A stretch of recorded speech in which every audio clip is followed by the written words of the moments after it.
নমস্কার বন্ধুরা, আমার চ্যানেলে স্বাগত। তো আজকে আমরা একটু মিক্সড ডাল করে দেখব। আর একটা ছোট প্রেসার কুকারে করব, কারণ ছোট প্রেসার কুকারে মিক্সড ডাল বা যে কোনো ডাল করাই আপনাদের কাছে একটা চ্যালেঞ্জিং, এবং তার জন্য ছোট প্রেসার কুকার অনেকে কেনেন দাম দিয়ে, তারপরে আর ইউজ করতে পারে না, কারণ চারদিকে ছিটে আসে। তো এখানে দেখুন মুসুর, মুগ আর অরহর ডাল নিয়েছি। তো এটা আমার মতো 1.25 কাপ ডাল হয়েছে। এবং ডাল আর জলের রেশিওটা খুব ইম্পর্টেন্ট, পরে বলে দিচ্ছি। এটাকে আমরা ভালো করে আগে ধুয়ে নেব। ধুয়ে আমরা কি করব, এর মধ্যে আমরা জল দিয়ে দেবো। তো নর্মালি প্রেশার কুকারে এবং ছোটো প্রেশার কুকারে মানে ডাল যাতে ওভারফ্লো না হয়, তার জন্য ডাল আর জলের রেশিওটা রাখা উচিত 1:2।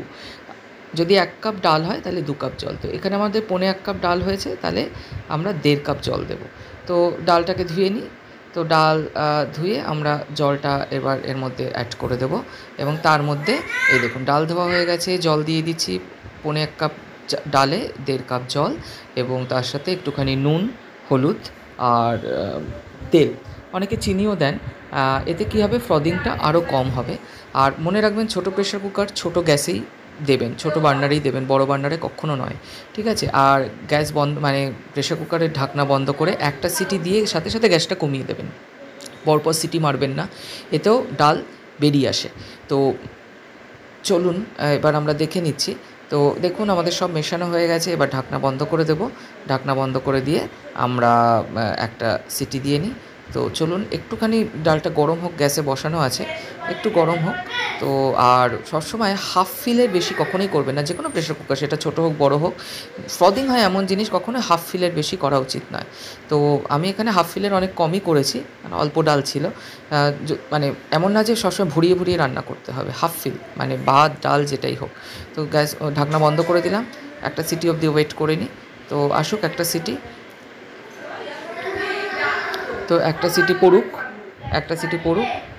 একটা সিটি পড়া মাত্রই আমরা গ্যাসটাকে কমিয়ে দেবো। এই একটা সিটি পড়তে যায়, দেখুন প্রেশার কুকার সিজলিং করছে।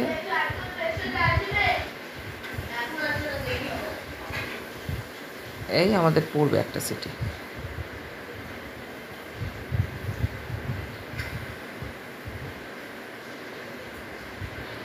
পড়ে গেছে একটা সিটি, দেখুন কোনো রকম কোনো ফ্যান ট্যান কিন্তু কিছু পড়লো না, ঠিক আছে?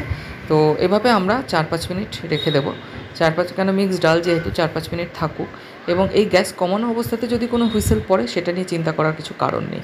আর 4-5 মিনিট পরে আমরা গ্যাসটা বন্ধ করে দেবো, আরও 2টো হুইসেল বাজিয়ে 4-5 মিনিট পরে।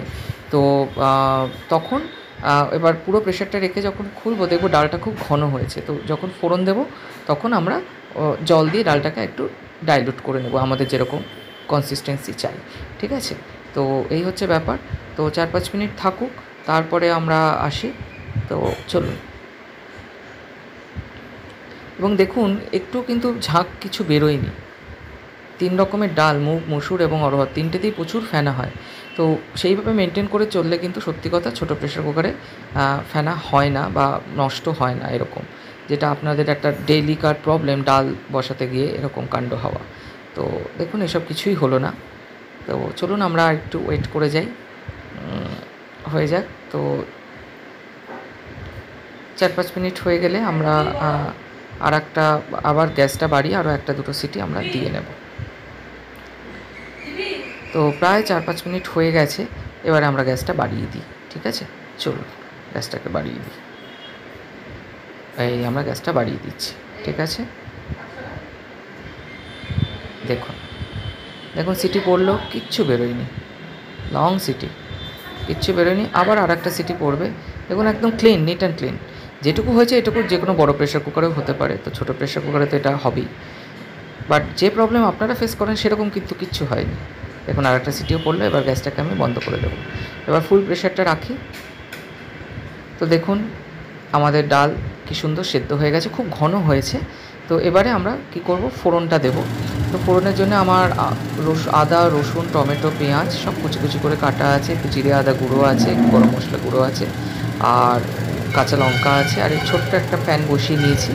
আর এতে জিরে, তেজপাতা, শুকনো লঙ্কা প্রথমে ফোড়ন দেব, দিয়ে তারপরে এক এক করে রসুন দেব। রসুনটা একটু ভাজা হয়ে গেলে আদা দেব। হ্যাঁ, এই দেখুন রসুন দিয়ে দিলাম, এরপরেই আদা দিয়ে দেবো। হ্যাঁ, এরপরে আমরা পেঁয়াজটা দিয়ে দেবো, একটু ভাজা হবে, তারপর টমেটোটা দিয়ে দেবো আর কাঁচা লঙ্কাটা দিয়ে দেবো। সেগুলো একটু ভাজা হলে তাতে জিরে গুঁড়ো, ধনে গুঁড়ো মিশিয়ে দেবো আর একটু গরম মশলা গুঁড়ো দিয়ে ভালো করে ভেজে ডালটায় আমরা মিশিয়ে দেবো। এখন ভালো করে ভেজে নিচ্ছি। খুব সুন্দর একটা গন্ধ বেরোচ্ছে, ইনফ্যাক্ট মানে বেশ ভালো একটা গন্ধ বেরোচ্ছে, বেশ লোভনীয় একটা গন্ধ। তো হোপ যে ডালটা ভালোই হবে। আর এদিকে ডালটা একটু জল আমি দিয়েছি, দিয়ে একটু পাতলা করে নিয়ে গ্যাস কমিয়ে বসিয়ে দিয়েছি। আর একটু জল দিয়ে দিলাম, কারণ আমার কনসিস্টেন্সিটা একটু পাতলা চাই। তো এইবারে আমি ফোড়নটা আমার হয়ে গেছে, সব ভাজাভুজি সব হয়ে গেছে। এবারে আমি বাকিগুলো মেশাবো, এক এক করে পেঁয়াজ সব মিশিয়ে দিচ্ছি। চলুন হতে থাকুক, এগুলো হতে থাকুক। এই দেখুন টমেটো, কাঁচা লঙ্কা সব মিশিয়ে দিয়েছি। ব্যাস, এবার ভালো করে মিশুক। আপনাকে একটু মাঝে মধ্যে নাড়াতে হবে, অল্প আঁচে করবেন যাতে পুড়ে না যায়, সেটাও খেয়াল রাখতে হবে। পুড়ে গেলে তো নষ্ট হয়ে যাবে জিনিসটা, কেন ছোট্ট একটা প্যানে যেহেতু আপনি তরকাটা লাগাচ্ছেন বা ফোড়নটা দিচ্ছেন। এটা খুব ভালো হয় এবং এটা উত্তর ভারতীয় রান্নারকে ফলো করেই এটা করা, নর্থ ইন্ডিয়ান এটা ইয়ে। তো এইভাবে করলে খুব ভালো লাগে। হ্যাঁ, নর্মাল তো আমরা কালো জিরে কাঁচা লঙ্কা ফোড়ন দিই বা একটুখানি মানে 5 ফোড়ন দিই, কিন্তু এইটা একটা অন্যরকম, খুব ভালো লাগে। আমরা গরম মশলা সব মিশিয়ে দিয়েছি, দিয়ে এবারে আমরা ফোড়নটা দিয়ে দেবো। ফোড়নটা দিয়ে একটু জল মিশিয়ে ডালটাকে ভালো করে ফুটিয়ে নেব। ডালটা ফুটে যাক। তো দেখুন ভালো করে মিশিয়ে দিয়েছি, জল মিশিয়ে দিয়েছি, যেরকম কনসিস্টেন্সি চাই সেরকম করেছি। দেখুন কি সুন্দর ডাল হয়েছে। হোপ যে আপনাদের এই ভিডিওটা ভালো লাগবে। নেক্সট কোনো একটি ভিডিও নিয়ে হাজির হব। থ্যাংক ইউ, ধন্যবাদ।